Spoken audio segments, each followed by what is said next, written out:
I'm a big fan of Gareth Southgate. I tend to defend him quite a lot in the face of unwarranted criticism, but I think last night's game against Scotland is probably a performance that I think warrants a reasonable amount of criticism. Looks like the knives are out for him this morning, and to some degree, I think it's warranted. The only three players that came out of the game with any credit for me from the England side were Jordan Pickford, John Stones and Tyrone Mings. You could take the positives from the fact that we've got 4 points from 2 games, that we've had 2 clean sheets and that we've looked very solid defensively. But we haven't played any of the best sides in the tournament yet, that's for sure. And we're struggling to break opponents down. I thought Scotland, to give them credit, were excellent last night, superbly well organised. I thought the system they played with the 3 at the back and 4 in front of them with 2 up top was a really good system. They managed the spaces in the pitch really well. They certainly managed to block off the central areas that England looked to expose and looked to attack through. As well as with that 4 in front of the 3 being able to block the fullbacks getting forward. And I liked the team that Gareth Southgate picked. I thought it was a good team. I thought the two changes would give us more attacking options, but neither Luke Shaw nor Reece James managed to influence the game very much from an attacking perspective, which was disappointing for me. But that's due in part to the quality of the Scottish performance.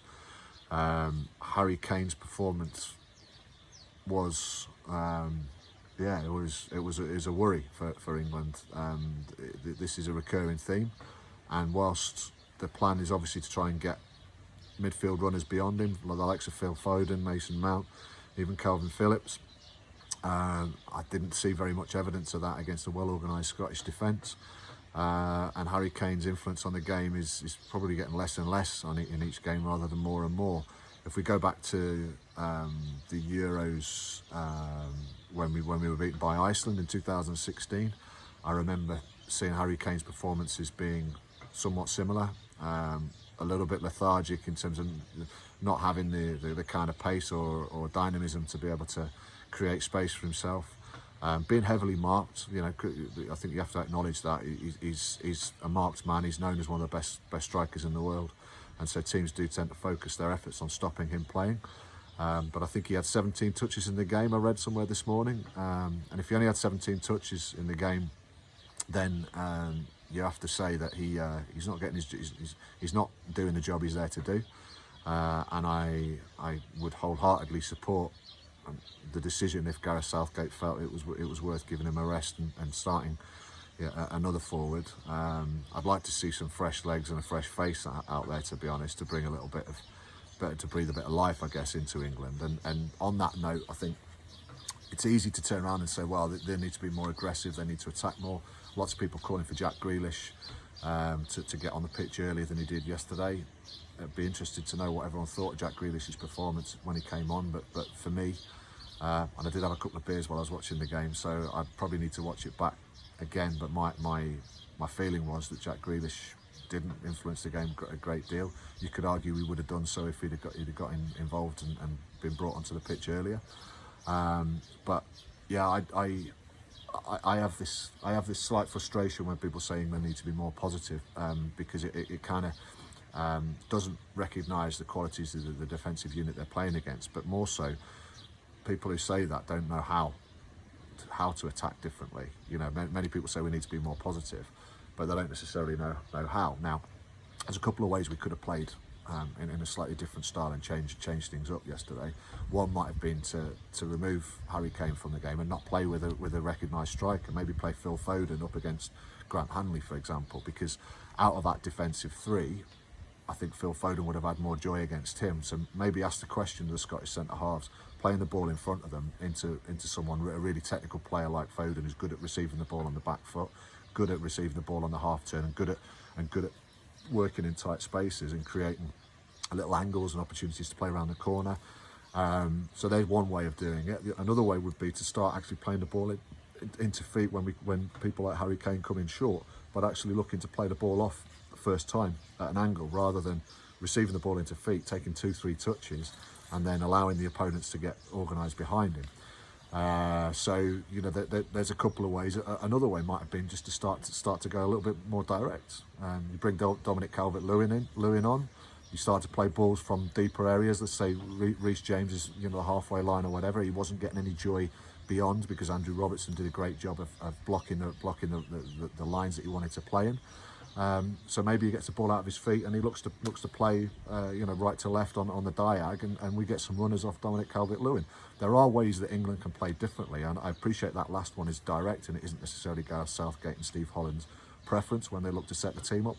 But if I had one concern at the moment, it's that I don't see methods that are any different when it comes to attacking, when it comes to patient possession, that are going to create something different. All I see is England trying to do the same things, basically playing in from Declan Rice and Calvin Phillips, playing wide, coming back round, sideways, backwards into Harry Kane. Harry Kane drops the ball back, but we're not getting any runners in down the sides or beyond the opponents. And we're getting a lot of possession in areas that aren't going to hurt the opponents, and yet when we do try and play in there, it seems very easy for them to counteract our attacking strengths. Another method could potentially be to only play one holding midfielder. I think against the better sides, I've got no problems with playing two holding midfielders, particularly when you play two more attacking fullbacks. But if we've got to go out there and actually take a game to opponents and try and be the proactive force on the pitch, then having two holding midfielders, particularly like Declan Rice and Calvin Phillips, I think is a problem. Phillips was superb in the first game, but it doesn't mean he has to play every game. Every game is different, and perhaps Declan Rice should be playing as a holding midfielder, and we can perhaps play, let's say, Jude Bellingham a little in a slightly more advanced role with just a single pivot at the base of the midfield three. So there's lots of different ways to go about it, but make no bones about it, I'm pretty disappointed with England's performance last night. I give Gareth Southgate a lot of praise, but he needs to come up with some answers now. He's responsible for the performances, and if England are going to go deep in this competition against some of the best teams, they're going to have to play a hell of a lot better than they did last night. But I also, on the other hand, take the positives that the 2 clean sheets and the position we're in terms of being in a good position to qualify, potentially a second in the group, which might actually give us a better draw than finishing top from what I've seen. It wouldn't be the end of the world. Final point, I didn't think he picked a bad squad, but now I look at the squad with the benefit of hindsight of these first 2 games, and it feels like there's too many defenders in there. I would also ask the question, what would have happened if he'd have taken a Patrick Bamford or a Danny Ings? Would they have posed different questions to a side like Scotland last night? And I certainly didn't say it. I'm not going to stand here and say that I did before. But as I say, with the benefit of hindsight, perhaps Patrick Bamford would have asked very different questions of the Scottish defence last night. And Harry Kane needs to, he needs to perform. He needs to start to either score goals, create goals, or become a more creative force in the game. Because at the moment he's looking like a pretty one-paced back to goal number 9, who's quite easy to defend against. And we need better than that if we're going to go deep in this tournament.